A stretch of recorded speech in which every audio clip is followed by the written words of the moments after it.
This month marks 5 years since I published my first Kotlin article.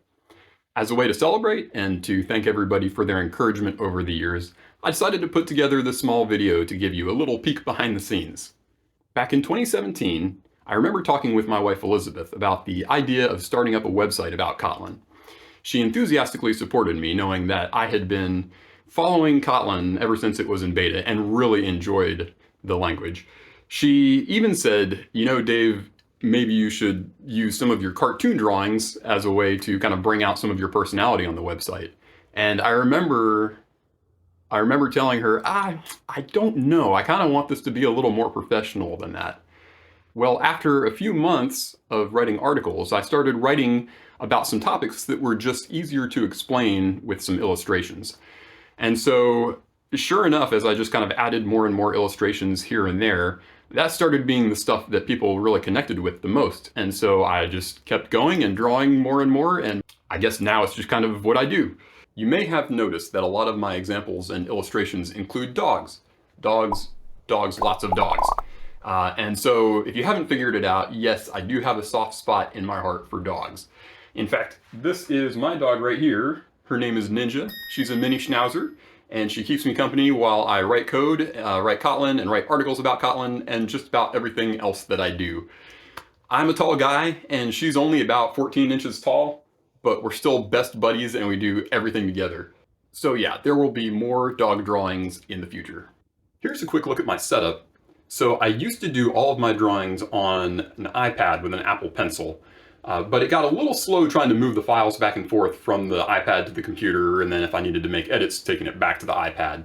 So these days I've got a drawing tablet connected directly to the PC, and this is nice because it means I can do my writing and then just reach over and do a quick illustration just to sketch out my idea and then put it back into the writing and keep going. So that's definitely sped up the process. Speaking of speeding up the process, I used to actually draw all of the text on my illustrations by hand.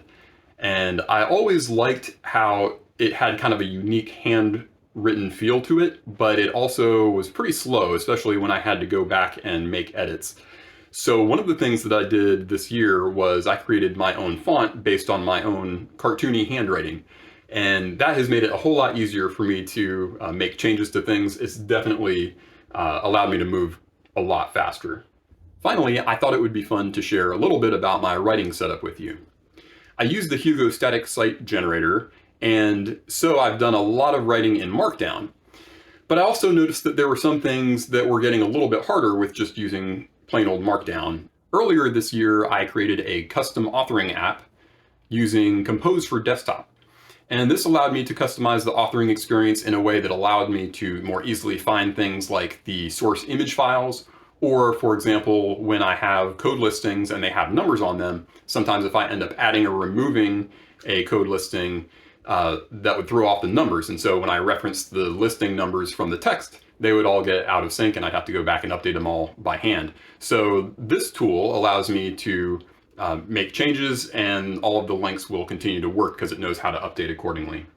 I'm still slowly building this out, so as I write each article, I sometimes find new features that I need and I just add it to it as I go. But so far it's been a great help in being able to get content out faster. And finally, I can't wrap up a 5-year celebration video without giving a heartfelt thanks to the entire Kotlin community.